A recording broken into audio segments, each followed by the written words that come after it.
prezado senador Roberto Rocha, presidente dessa sessão, cumprimento Vossa Excelência e os demais signatários dessa homenagem, prezado senador amigo Fernando Bezerra, prezado presidente nacional do PSB, Carlos Siqueira, prezado Renato Casagrande, presidente da Fundação João Mangabeira e ex-governador do Estado de Espírito Santo e senador, prezada Emília Ribeiro, secretário executivo do Ministério da Ciência, Tecnologia e Inovação, aqui representando o ministro Aldo Rebelo, prezada Márcia, minha companheira, cumprimento aqui os colegas, amigos, senadores, senadoras, deputados aqui presentes, cumprimento de forma muito especial, uma alegria poder revê-lo, nosso senador Pedro Simon, uma inspiração poder vê-lo aqui, Pedro, uma alegria muito grande. Cumprimento também nosso senador Cristóvão Buarque, senador de Brasília, também amigo do nosso Eduardo Campos, cada um dos companheiros aqui presentes. Hoje eu amanheci com um vazio imenso, uma saudade profunda, muito profunda, desse companheiro, desse amigo, desse conselheiro, desse líder que foi Eduardo Campos. E eu fiquei pensando na trajetória do Eduardo Campos, o que faz uma pessoa com um futuro tão brilhante, uma pessoa tão dedicada ao país, ao seu povo, ter partido de forma tão trágica e tão rápida. E fiquei pensando que só tem uma forma de homenagear Eduardo Campos, de retribuir a amizade de Eduardo Campos, que é dando o melhor de nós, do nosso trabalho, do nosso compromisso, do nosso esforço para construir um Brasil melhor. Eu tive o privilégio de conviver de muito perto com Eduardo Campos e tive o privilégio de trabalhar com Eduardo Campos. Eu tenho convicção que se hoje eu ocupo essa tribuna na condição de governador, ocupei na condição de senador, de deputado antes de senador e de governador, muito eu devo à convivência que tive com Eduardo Campos, ao aprendizado que tive nessa convivência com Eduardo Campos. Me lembro quando fui trabalhar com Eduardo no Ministério da Ciência e Tecnologia. Ali eu pude conhecer com profundidade o ser humano e a liderança que era Eduardo Campos. Primeiro, a sua capacidade de trabalho, era uma coisa impressionante. Eduardo Campos era uma pessoa que sempre chegava muito cedo no trabalho, trabalhava até muito tarde, tinha uma capacidade impressionante de coordenar, tinha uma capacidade impressionante de animar as pessoas e, como ele mesmo dizia, era um tirador de leite, se referindo ao seu hábito de acordar muito cedo. Mas o que impressionava é que Eduardo ele sempre tinha um bom humor impressionante, uma alegria impressionante, e era esse bom humor, era essa alegria, era essa crença no futuro que nos animava a todos. E ele gostava de dizer que sem animação ninguém ia a lugar nenhum. E ele sabia fazer isso como ninguém. Outra característica que aprendi com Eduardo Campos foi o profundo respeito pelas pessoas. Ninguém aqui conseguia ouvir da boca de Eduardo Campos uma palavra de ofensa aos seus adversários. Fazia sempre a crítica no campo político, era sempre extremamente respeitoso com as pessoas, o que lhe permitiu, ao longo da sua vida, fazer alianças que pareciam inimagináveis, unindo polos políticos que se confrontaram ao longo de muitos anos, mas que em determinado momento se uniram em defesa dos interesses do Brasil. Isso só foi possível por essa característica.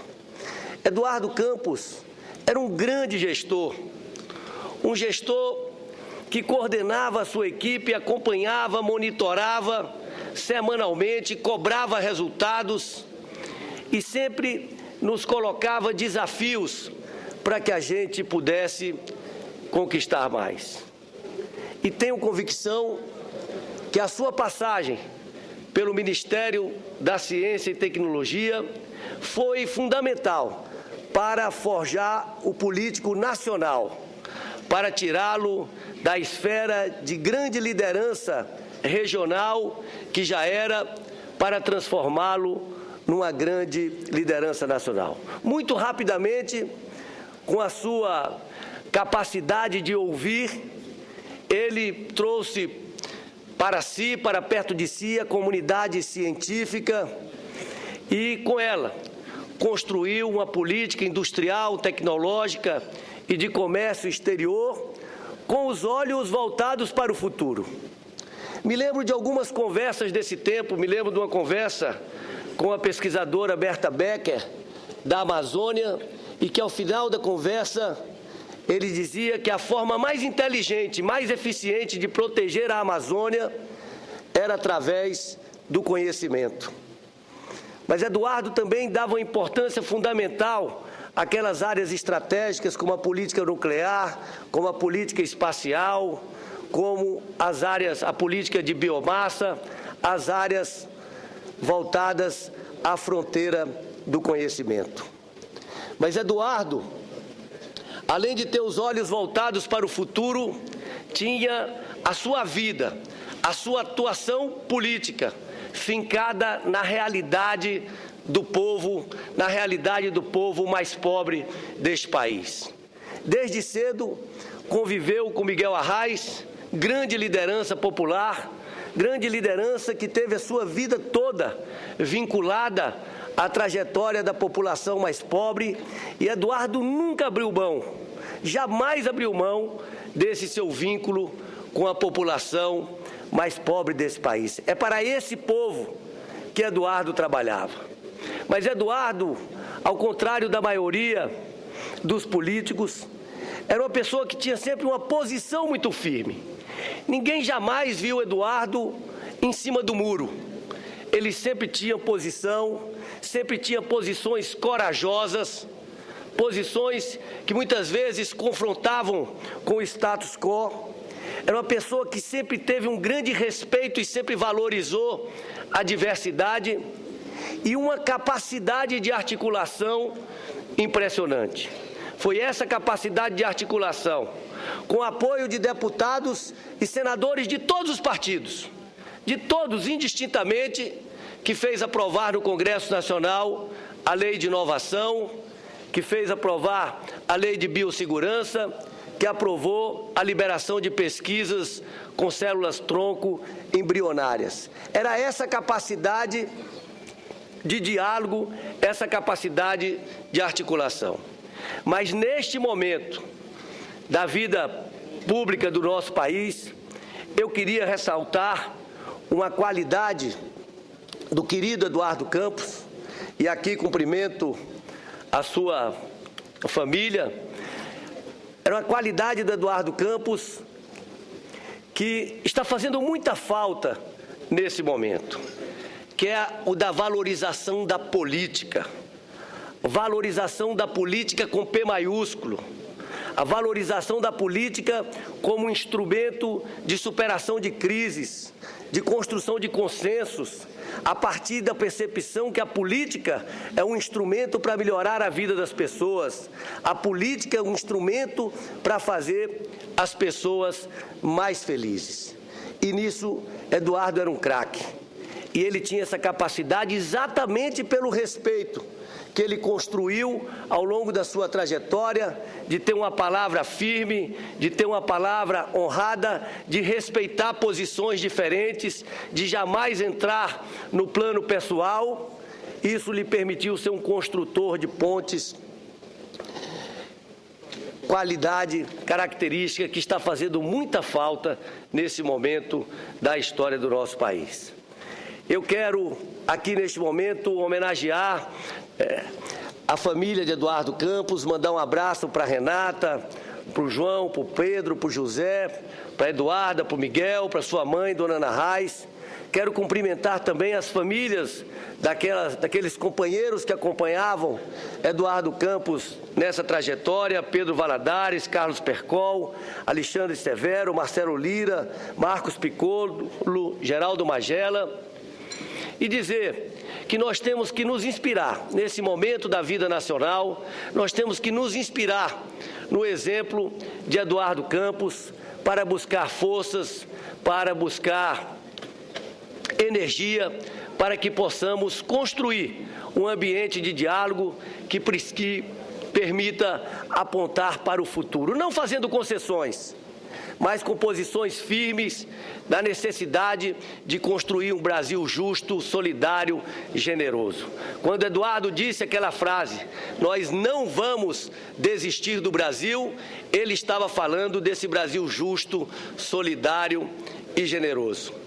E a última frase, a última vez que falei com Eduardo Campos, ao entrar no evento e ao ligar para ele para comentar sua entrevista no Jornal Nacional, falávamos num tom bastante descontraído.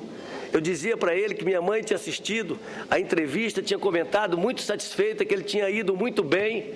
E a última frase que eu ouvi de Eduardo Campos, ele me disse: se prepare, você vai ser governador de Brasília.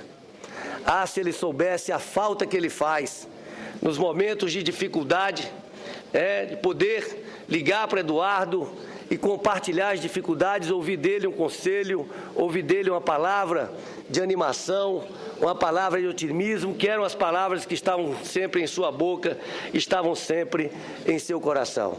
Mas, Eduardo, olhando para o seu trabalho, pelas suas realizações no Ministério da Ciência e Tecnologia, pelas suas realizações como deputado, pelas suas realizações como governador de Pernambuco, que priorizou, Cristóvão, a educação. Pernambuco é o estado de menor diferença entre as escolas privadas e as escolas públicas, um estado sem as mesmas condições que outros, mas que mais avançou na educação integral em tempo integral. É olhando para a sua trajetória de realizações que nós vamos buscar inspiração para ouvir as suas palavras de animação, as suas palavras de otimismo, as suas palavras de fé no futuro, de fé no Brasil. Fica aqui um grande abraço ao amigo, companheiro, líder insubstituível, Eduardo Campos. Muito obrigado. Obrigado, governador Hollenberg. Eu gostaria que, com a aquiescência dos nobres colegas senadoras e senadores, dos nossos convidados, convidar para fazer uso da palavra um grande brasileiro que durante muito tempo honrou a convivência com esta casa. Convidar o sempre senador Pedro Simon.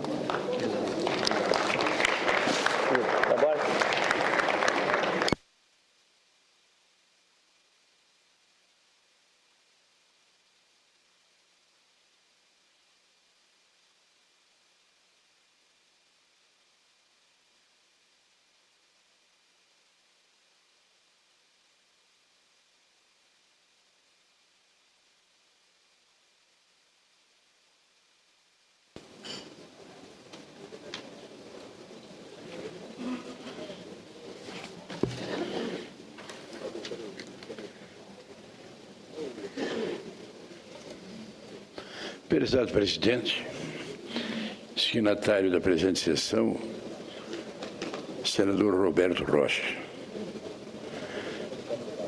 senhor senador Fernando Bezerra, senhor Gilberto Kassab, ministro das Cidades, querido governador Rodrigo Hollenberg, presidente da Fundação João Mangabeira, amigo Renato Casagrande, secretário executivo do Ministério de Ciência e Tecnologia, senhora Emília Ribeiro, senhoras e senhores,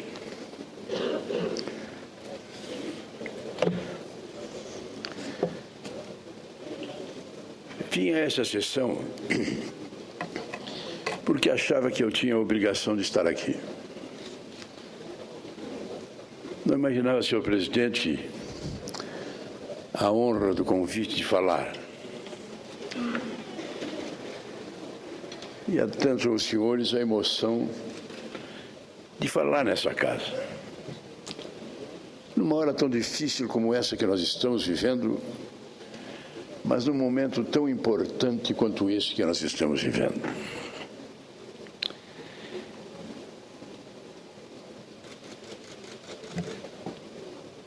Deus é brasileiro. A gente já tem algumas dúvidas se ele é brasileiro fanático ou ele é mais ou menos. A grande verdade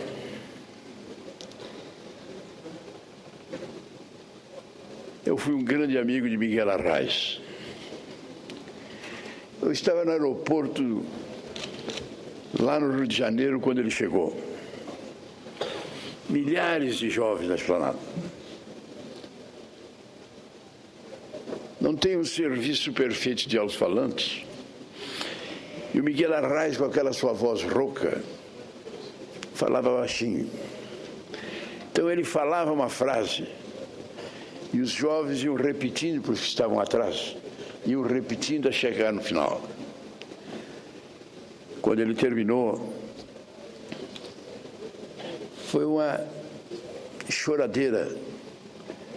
Ele mostrando que vinha de fora, disposto a recomeçar o que tinha que ser feito no Brasil, e dizendo que não guardava mágoas, não guardava ressentimentos, apenas tinha orgulho do povo brasileiro, do que tinha feito o povo brasileiro, e que se integraria. Se integrou. Liderou no Brasil. Foi um dos grandes nomes que hoje faltam no Brasil. Fui visitar Miguel Arraes, governador, e conheci o seu neto. Me apresentou Eduardo com muita alegria. Ô Pedro, você que sempre diz que eu sou muito duro, que eu falo grosso, que eu não... O meu neto é o contrário, tu vai gostar dele. E realmente o Eduardo podia ter todas as qualidades do Arraes, mas o defeito é aquela voz rouca ele não tinha. Ele era uma simpatia, que ria, que abraçava. A pessoa se sentia à vontade, sentia que aquele abraço era do coração e era do sentimento. Foi um grande governador, eleito, reeleito. Um Partido Socialista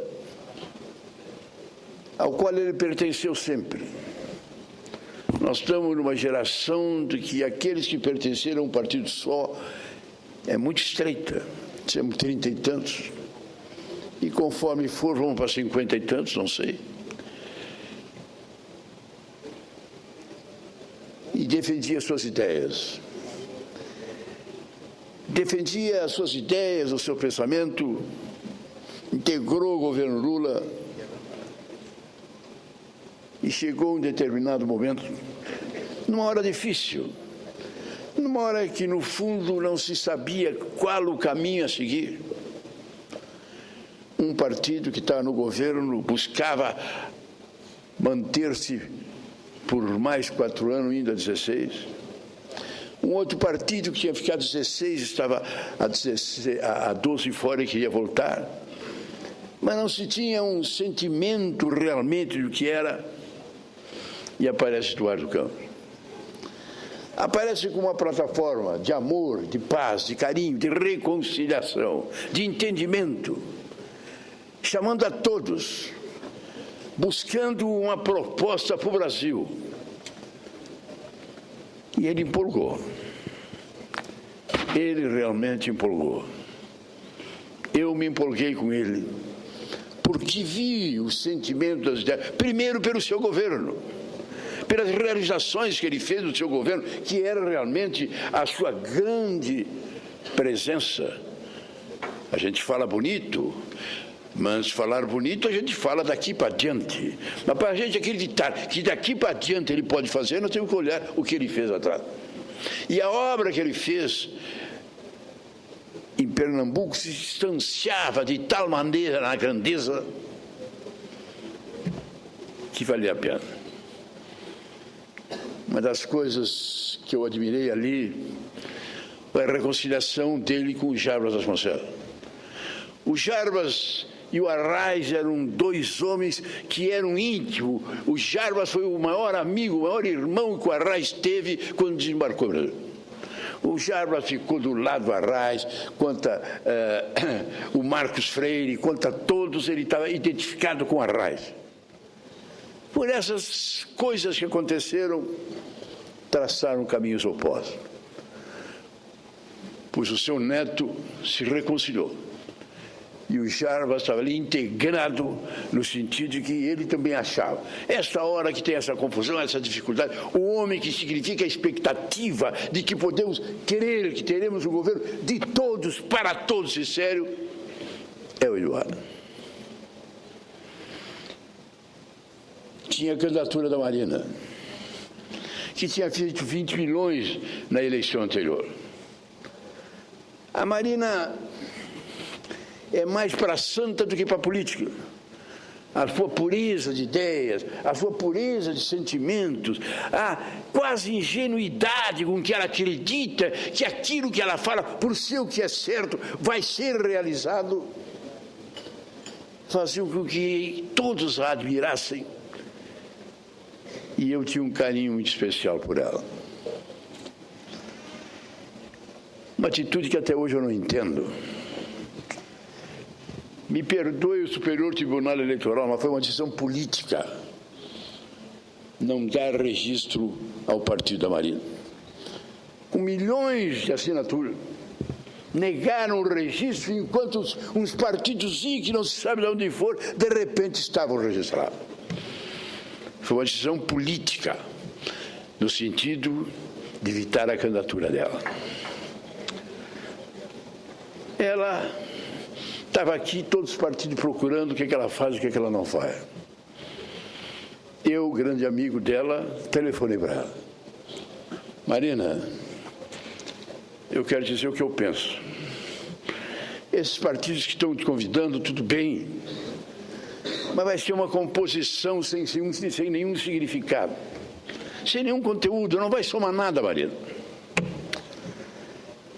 Tu quer realmente somar? Fala com o Eduardo Campos. Eu acho que tu, neste momento que fizeram a injustiça contigo, se tu te unires com o Eduardo, a dupla vai ser espetacular. A Marina concordou na mesma hora. Nem eu falei com ela quem era presidente, se era ela ou se era o Eduardo, quem não era, apenas se acertaram. Pedi para o Jarbas o telefone do Eduardo e ele me deu. Telefonei para o Eduardo. Olha, Eduardo, não sei o que, tenho que falar. Pois não, vamos falar. Aí eu contei o caso. Eu acho, Eduardo, a Marina concordou e ela está disposta a conversar contigo para vocês acertarem. Estarei lá. Como é que vai fazer? Não, eu estou em Paris, aí eu morri de vergonha. O cara estava em Paris, eu estou pensando que ele está em Recife. Eu estou em Paris, mas o que eu tinha que fazer a nível de governo já está feito. Eu ia passar o fim de semana, sexta, sábado, domingo, aqui em Paris. Eu pego o avião amanhã e me encontro com a Marina. Se encontraram os dois. E saiu o entendimento. Na hora também não se falou quem era o presidente e quem era o vice. Mas ao natural, e era lógico que ao natural, o candidato era Eduardo. E ele iniciou a campanha dele. Olha, era uma campanha Eduardo e Marina que estava num crescendo. Que não só ela estava num crescendo, com todo respeito, os outros candidatos tinham que seguir mais ou menos aquela linha, ou então caíam no ridículo perante a opinião pública. a campanha deles dava grandeza ao debate e fazia com que o debate fosse feito em cima das ideias e não em cima do rádio. Estava crescendo. Olha que aquela fala singela de Eduardo no Jornal Nacional foi qualquer coisa de emocionante.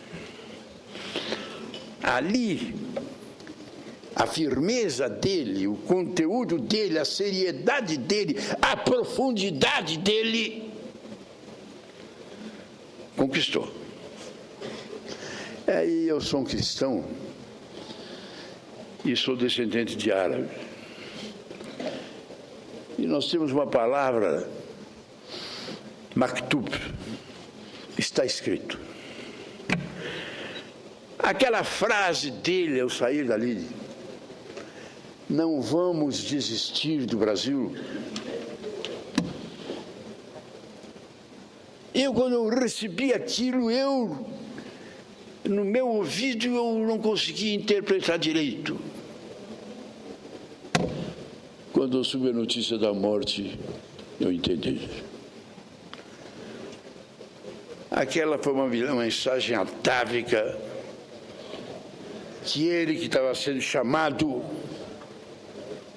deu para o Brasil e deu para todos nós. Não vamos desistir do Brasil.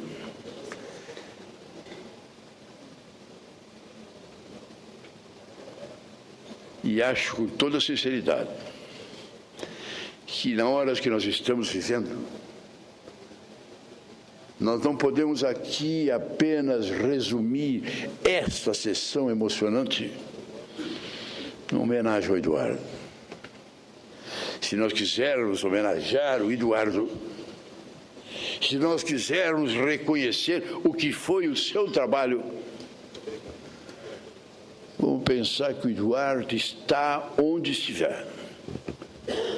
Ele está olhando para o Brasil. Está torcendo, rezando para que as coisas nesse momento deem certo. E eu creio que nunca como hoje se pode dizer: não vamos esquecer do Brasil.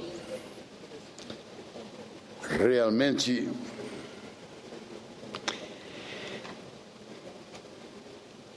é o momento em que,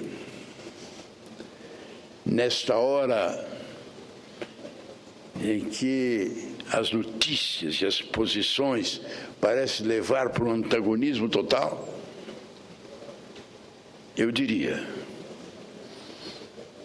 que sobrepare, ao lado desse radicalismo, uma busca do respeito integral. Uma busca no sentido de que o Brasil tem saúde, o Brasil tem saída. Não é o golpe, não é a radicalização, não é ver como está para ver como fica. O Brasil, nesse momento, em que o povo, de certa forma, está contra tudo e magoado com tudo. Ninguém, nem o PT, nem o PMDB, nem o PSDB, nem partido nenhum, nem entidade nenhuma pode imaginar que tenha confiança do povo, porque o povo está se interrogando e esperando o que vai acontecer. Nesta hora, eu digo aqui com profunda emoção, eu acho que o Brasil, em primeiro lugar, o que é da justiça, a justiça tem que decidir. O juiz do Paraná, a promotoria, o Supremo vão decidir. Não temos que afrouxar nem abrir mão. Que é para ser cumprido, que seja cumprido.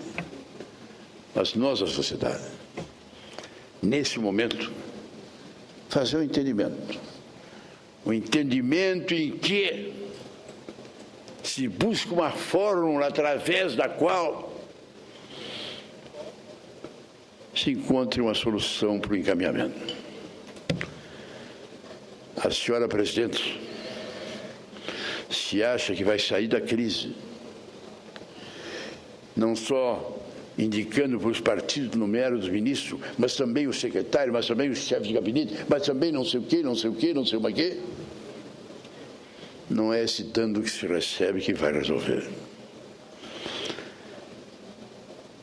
Se sentar, se o presidente da Câmara, em vez do radicalismo que ele tem, o presidente do Senado, o conjunto da sociedade, a ele se reunisse, estabelece o momento, esse momento é sério, é importante, de um lado, a justiça, o Brasil nunca mais vai ser o mesmo, meus irmãos. Eu passei 30 anos nessa casa exigindo o ideal da seriedade, da ética, e que nós apurássemos não apenas o corrupto, mas também o corruptor. Nunca se conseguiu. Hoje nós estamos nota 10, no sentido de apurar o que deve ser apurado. Não apurar com ódio, nem com raiva, mas apurar para sepultar o país da impunidade. E podemos dizer nessa altura que está sendo sepultado o país da impunidade.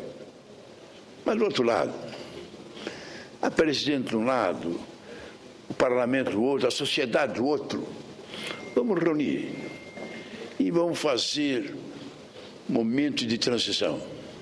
Vamos fazer um chamamento aos melhores de todos os setores, de todos os partidos e pensar no nosso país. Essa eu acho que, se em vez de eu estar aqui, estivesse Eduardo Campos, é a mensagem que ele estaria dizendo para o senhor. Tenha a convicção absoluta que era isso que ele estaria falando. Não vamos esquecer o Brasil.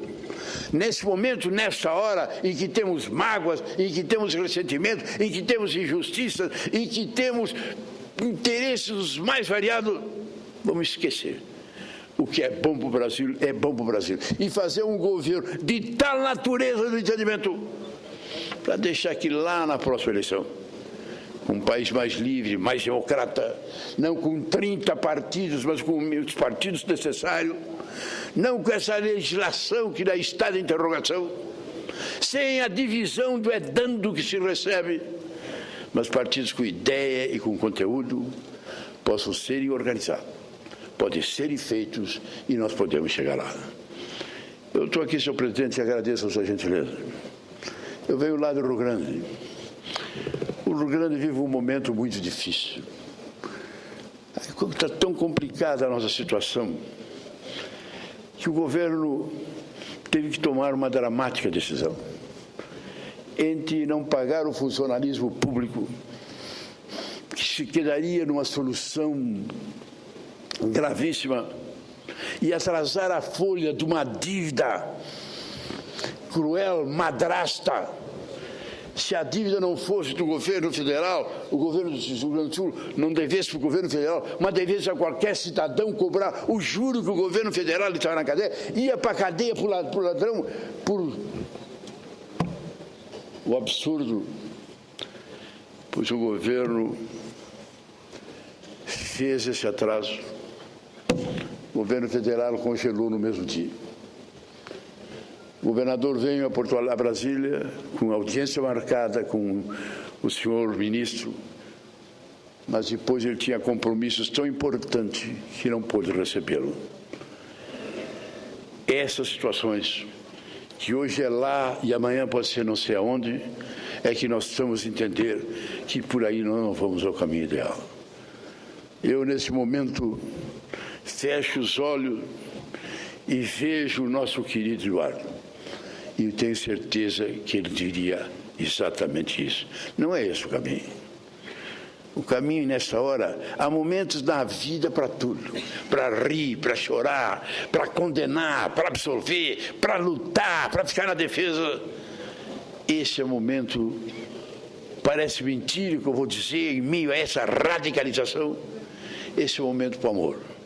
Esse é o momento para a amizade, esse é o momento para o carinho recíproco, esse é o momento em que, na hora de construir, vamos ver a qualidade boa de cada um, e vamos escolher os melhores. Um beijo, querido Eduardo. Dê um abraço no teu pai. Muito obrigado pela gentileza.